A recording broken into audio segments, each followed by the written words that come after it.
Hi there, thanks for joining. My name is Richard Rose, Manager of Product Management with Cisco's Enterprise Core Business Unit, where we spend a lot of time understanding how business requirements are evolving, the challenges that poses to enterprise IT organizations, and then finding innovative solutions to address those challenges. To help us understand those changing business requirements and the challenges they pose, Cisco often turns to trusted research and analyst firms, such as Forrester Research. Today, we've invited James Staten, Vice President and Principal Analyst at Forrester, to share with us their perspective. Hi, Richard. Thanks for having me. My pleasure. So James, Forrester interacts with many IT customers and has a real pulse for what's happening out there. I'd like for you to share with us some of the changes, business requirements that are out there and how they're reshaping kind of the IT organization and how convergent technologies are coming to the forefront to address those challenges. Also, FCOE plays a key role in enabling those solutions. So then I'd like to kind of share from a vendor's perspective, why FCOE is compelling with a quick example of how that technology can be used today. So James, let's get started with the business dynamics and what's changing there. Can you give us your perspective on what's driving this technology change? Yeah, absolutely. And the key thing is it's not a technology change that's driving it. It's changes in the business and the expectations of the business and the pace of change that business is going through that are at the heart of this. So essentially, the market is making us do this. And what really is happening is there's a significant amount of pressure within the business right now to change the business, create new services, drive new profitability faster and more effectively than they have in the past. And they need technology to enable these changes, but they don't see the IT department being responsive enough or agile enough in which to actually do that. And the perception that the business has about IT is a lot of the big problem. So very much we see that these organizations are saying, well, I hear you that you want to do more, but you're trying to do things that are unproven. You're trying to use new technologies. I don't know how to secure this. I don't know how to protect this. And by the way, what do you want me to drop so that you can make room for these new capabilities? I'm stuck in a world in which I'm having to manage everything that's going in this business, not let anything go off, yet you're telling me do new things and transform. So it's really got to be about, where do I give and can I do anything differently to achieve that aim? Yeah, these changing business requirements put a ton of pressure on the IT organizations, and these IT organizations they're mature, they're secure, but they're just not agile or scalable enough to really meet these demands, are they? No, they really aren't, and it's really a question for them about complexity. And if they have so much complexity, and that is really what is holding them back. So they've got to figure out how they break through that and get away from it, and that's really where convergence comes in. Because convergence is something that drives you to a more simplified model. It's the best opportunity you have in which to change the way you deploy, maintain, and manage systems today, and that's really the objective. Because if you can change and simplify how you do that, so it's more consistent and more standardized, then you can deploy more things across it in a faster fashion. And this really does simplify the tools that you have to use, the policies, the practices, the procedures that you have to do in order to get anything done inside of your organization, because it becomes very consistent and there's sort of only one path in which these things can be done instead of all the multiple options and choices that IT has really had for such a long period of time. The third thing that it does is it enables organizations to get ready to act more like a cloud. And that's a lot of what the business is asking for, is be more like a cloud, give me cloud technologies, give me cloud values. And you have to start with a foundation in which there's consistency, in which there's the ability for you to lay automation on top of it and know that you can do it the same way every time. So what specific types of convergence are we talking about here? Yeah, so there's really two technology shifts that are at the center point of all of this. The first is the converged infrastructures, which is changing everything we put into a rack in a data center and making it work in a more consistent fashion. And then the second is changing the way the network works and what kind of traffic we lay over a single network as opposed to multiple networks for different traffic types. So let's spend a little more time talking about the first one, the converged infrastructure. What's happening in this area is we're talking about the network equipment, the storage equipment, the compute equipment, and we're combining them all together into a consistent deployment, where all these things are pre-wired and pre-configured together, where a fair degree of automation has already been laid on top of this, and in many cases, a set of software has been laid into these solutions so that when you want to deploy a new virtual machine or you want to deploy a new physical workload, all the resources required to support that are automatically put in place for you. That's where a lot of the big value comes from.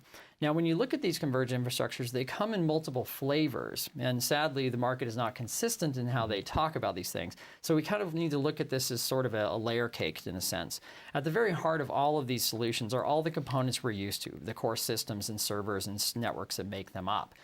These elements themselves have been coming together for years. Blade chassis and blade systems have been combining these into a single element. We've been seeing those in the market for a while, and even Cisco's in this market with the UCS system that it has. Above that, we've taken a lot of networking equipment, which has normally been top of rack or end of rack, and we've incorporated those into these solutions as well, which create these greater system stacks. And these greater system stacks are really what most people are calling converged infrastructures. So you could think about them as a half rack or a full rack that just goes straight in as a solution. And that's very much what the full UCS solution is that's in place today. So whereas before we would just talk about the blade systems of UCS, when you add on top of UCS Manager, all the networking, the 10 gig Ethernet foundation between the whole thing, that's where you get to converged infrastructure. Where we're going next, and where we're seeing a lot of vendors go, and Cisco's going here as well, is to create more verticalized solutions on top of these that show that converged infrastructure can be tuned and optimized for particular workloads. So we see solutions that are being put in place here to do desktop integration, to do virtual desktop distribution and deployment, to see Exchange being hosted. So all these things make it very simple and repeatable to take big, consistent workloads that organizations have to roll out and do those in a very consistent fashion. This is just, it's a lot of technology integration, really, but there's some investment that's required here. So what really justifies this investment that they're going to make? Yeah, you're exactly right, because nobody really wants to move to new technology unless there's some real business value that comes from it, and business value is really what matters. So there's a lot of IT value. They get a very consistent deployment. There's a lot less they have to deploy. They can deploy it faster. But the business value comes in speed and an operational consistency, because that's where the lower cost is going to come from. So the business has been saying, as I mentioned in earlier slides, speed, speed, speed, and can I have more speed, please?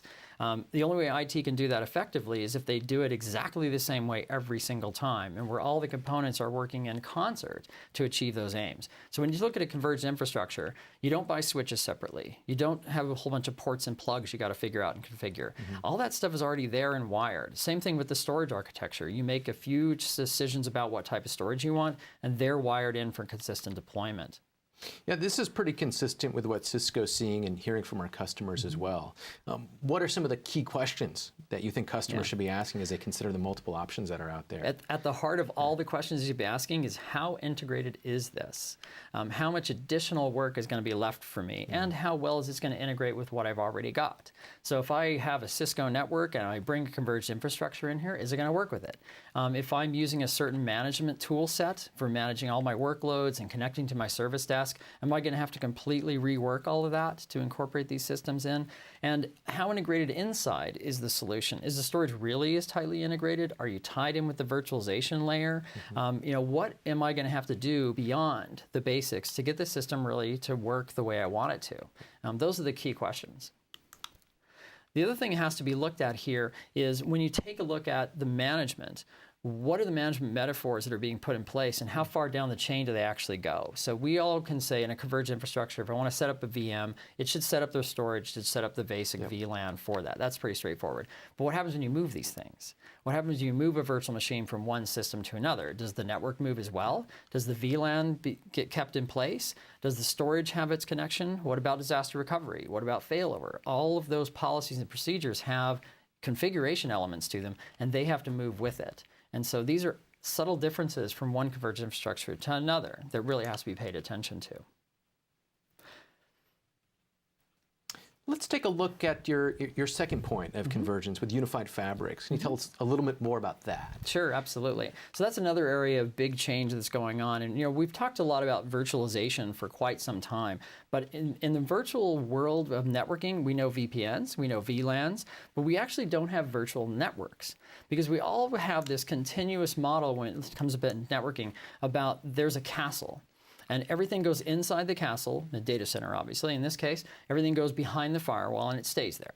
And you really don't have this concept of being able to empower different models and different mechanisms to do that. And that's what we need to move to. We need to move to something more like an open market that allows different services to come in and out, for services to span inside the walls and outside the walls, and for identities and roles to be able to move across those boundaries as well. And at the heart of all this, we have too complex of a model to actually incorporate that, which is going back to the castle model. If you can't move the walls, then you can't move the communications. And so we have to actually tear the walls down. And that's what's happening with virtualization. So if you look at the virtual world, it sets up VLANs, it sets up virtual connections to storage. It basically virtualizes everything that would have been a physical element below. But where it breaks down is where the elements physical below aren't consistent. Then it runs into limitations. One of the biggest limitations we see a lot is inside of a server, how many network interface cards does it require? The more VMs you put in there, you ultimately run into a limitation there. So the way we get around that is by moving up to 10 gig Ethernet and allowing virtual networking within the network interface card to simulate as many ports as we need, and to be able to combine the traffic types so that over that common connection we can have a storage pipe, a management pipe, and a data pipe. And that's really the core change that's necessary here in a unified network story. The other thing that has to happen in a unified network story is all of the services around identity, security, as well as network services I mentioned, like disaster recovery and so forth, have to be honored in this system. So not only do I have to establish a data path or a management path, but I also have to be able to be sure that when I do authenticated login through the management path, that it is maintained. And the boundaries of which that identity is allowed to control is actually going to be correct. It's not going to be pushed over and bleed over into other connections or let somebody sniff that out and steal that information. So there's a lot to unified networking that's necessary. The beauty is that if it's all done in exactly the same way over one pipe, this is a whole lot simpler. And simpler is, again, the objective, because we can't look at just what's happening inside the data center, which is where most of the virtualization story has been today. We have to look outside. We have to look at all the new things that are coming onto the network, because we can't be a castle again. Yeah. So mobile phones, tablets, people coming in from SaaS services and from cloud services, applications that are trying to extend outside of those walls, all have to be accommodated. And that requires a change as well. So if we're going to move to a unified network at the core or inside of the data center, we have to be able to enable that towards the edge as well. And control needs to then move to the edge in this model also. And that requires consistency in not only the types of networks you use, but also in the network management and the network services and how the protocols are implemented across these two elements in order to make all of this happen. So that's the real model in the picture that we need to move to, which is one that's sort of no longer parameter-based and no longer boundary-based, but instead identifies different elements, treats them equally, whether they're server, storage, network, identity, service, and can handle them all appropriately in a consistent fashion. If we get there, we're going to get to the right solution. And the beauty about why unified networks are happening now is that there is a confluence of the right elements taking place. Ethernet's getting fast enough that it can handle multiple traffic elements. The protocols are moving over to Ethernet, and they're all getting standardized and ratified so that all these things are possible. So if you just look at the slide that's up now, you can see the different protocols that are being put in place. And these are the ones that we really need. Now, one of the things that you obviously see on this chart is fiber channel over Ethernet. Yep. And there's a big role for fiber channel over Ethernet in all of this. And I know that's something that you've been paying a lot of attention to. So at this point, probably makes sense to hand back over to you to talk more about that role and where is fiber channel over Ethernet today. Yeah, absolutely, James. Yeah, it's really interesting that you bring that up, because what's different about fiber channel over Ethernet is just really how the vendor ecosystem is responding to these changing business requirements by coming out with new solutions like this, and the kind of choices that it offers customers is pretty exciting as well. So if we look at FCOE today, and from a vendor's perspective, why it's exciting is because, one, at the end of the day, fiber channel over Ethernet, it's fiber channel, right? And there's billions of dollars of install base of both fiber channel switching and fiber channel attached devices that nobody's going to throw away, right? So you need to have a way to integrate with what's already there. Fiber channel over Ethernet, at the end of the day, it's fiber channel. It's wrapped in Ethernet header, but it's fiber channel. So it integrates with our existing infrastructure that customers have. But the plus of it, like you mentioned, it's Ethernet. And Ethernet is just expanding in terms of speed. We're at 10 gig now, with a healthy roadmap to get to 40 gig in Ethernet. There's a lot of ubiquity in Ethernet. The volumes are high in Ethernet for us. I mean, look at the volume that Cisco or any other networking player does in Ethernet versus fiber channel interface volumes. They're just so much higher. So what does that mean for us? It means with higher volume, better price points for us that we can then pass on to our customers, right? So that's exciting as well. From a customer's perspective, more vendor participation that they'll see. It's no longer maybe a 2 or 3 player game for fiber channel switching or fiber channel infrastructure, but now it's Ethernet. And how many Ethernet players are out there? And the last thing from a storage perspective, what's great is, once you've got this kind of unified infrastructure where any server can access network storage, think about how that impacts the SAN attach rates. And where you used to have maybe 30% of servers would have these specialized host bus adapters to get fiber channel block connectivity, now every single 10 gig adapter in every 10 gig server can access that connectivity. So think of how that actually expands the market for remote storage connectivity. So that's pretty exciting from a storage vendor's perspective as well. And if we look at the ecosystem where it's at today, I think most people are surprised. We're right now at the end of June 2011, just to kind of date where we're at. And there's just been a lot of activity that's come to the market. From a switching perspective, clearly we've got Cisco, we've got companies like Brocade, they're traditional fiber channel switching vendors, which are offering FCOE switches as well. But then look at the Ethernet players who are in this market as well. You've got Mellanox, you've got HP, you've got Juniper recently announced a product, which is, traditionally an Ethernet company, announced a product which supports FCOE, right? Forrester has a product which supports FCOE. Primarily what's being introduced in the market are a lot of 10 gig access layer switches, and what you're finding is almost every 10 gig access layer switch that's coming to market today for the data center supports FCOE. And then now let's start looking at the server side of what's happening there and look at who's coming out with converged network adapters or 10 gig adapters and what they support. So once again, your QLogic, your Emulex, traditional fiber channel HBA vendors that would have fiber channel adapters, they have converged network adapters that support FCOE. But in addition to that, you get folks like Intel, Broadcom, your traditional NIC vendors now offering a 10 gig infrastructure, which also supports FCOE. And that enables broader ecosystem as well. So you'll have in that space, Brocade, you'll have Addo, other vendors as well who are invited to this ecosystem. So think about this. Think about as we get 10 gig LAN on motherboard, which is already happening. We have, HP, their G7 blades all have LAN on motherboard, whether you want it or not. It's there, right? It's there by default.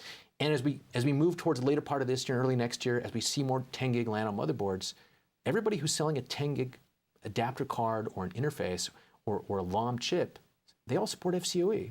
So you map that to the fact that the entire server infrastructure, the access infrastructure for switching supports FCOE. That whole access layer infrastructure between server and switch, FCOE is capable. It's enabled there. So it becomes very difficult now to justify building a separate dedicated fiber channel infrastructure, at least for the access layer there.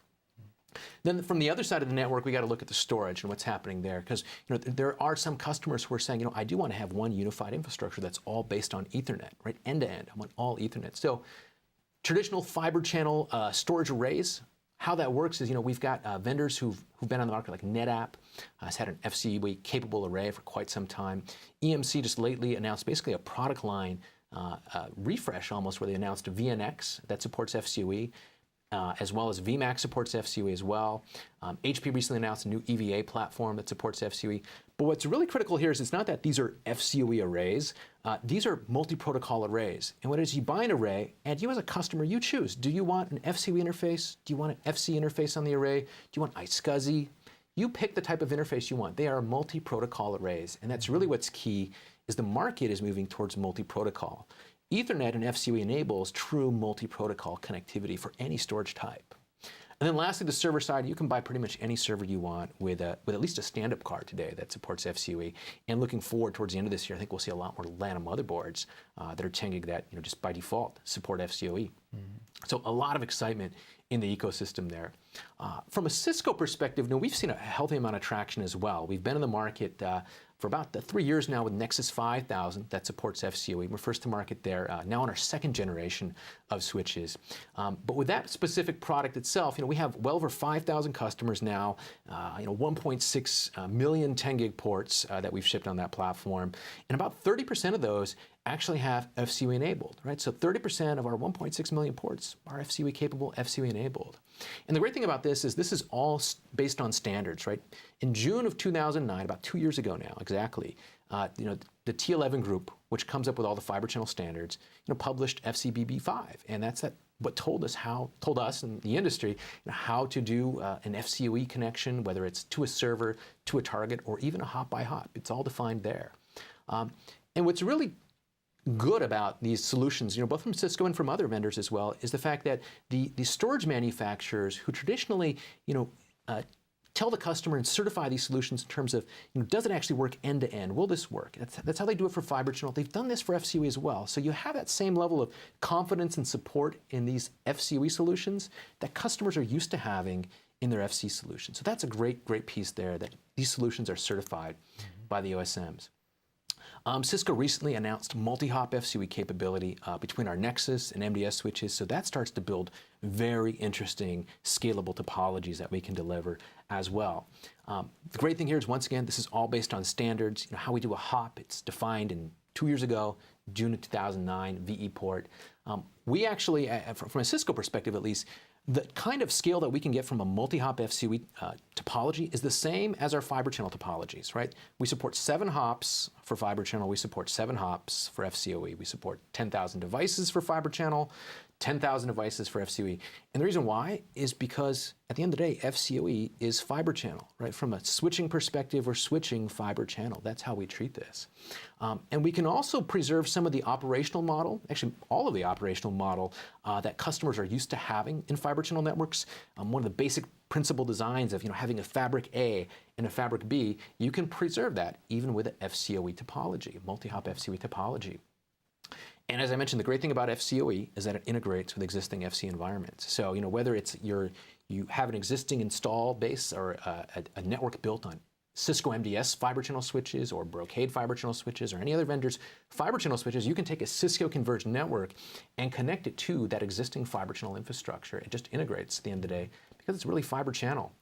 In the Cisco case, what's great is whether it's fiber channel or Nexus switches, we've actually got one operating system running across the entire portfolio of switches, which makes it really cool. You can log on to an MDS switch, run your favorite fiber channel command, run to a Nexus switch, run that same command in an FCOE environment. Same command, same output. Makes it very transparent. And then last, management. You brought up management as one of the pain points or things to look out for. We actually have one management tool to manage the entire LAN and SAN environment together, which is really kind of nice now that you're starting to merge these switching infrastructures. So kind of some key takeaways here. I complete agreement with you. There's these changing business requirements that are really putting pressure on these IT organizations to respond and to be more agile. They're looking for innovative ways to do this. Converged infrastructures and unified fabrics, they're agile, they're cost effective. And FCOE, now as a solution, is really coming to the forefront, I think, to address some of those challenges or fill in a missing piece to make converged infrastructures and unified fabrics possible. And to answer that, as we've seen, this ecosystem that's coming to the forefront to support it is really ramping, and in fact, in many senses, broader than the fiber channel ecosystem that we have available today. And what we can deliver today with our converged infrastructures are solutions that integrate with what's already there, they integrate with existing FC SANs, they preserve those investments that have been made in fiber channel, or even additional investments that you might want to make there. That's fine. There's no risk. There's no trade-off. There's no rip and replace.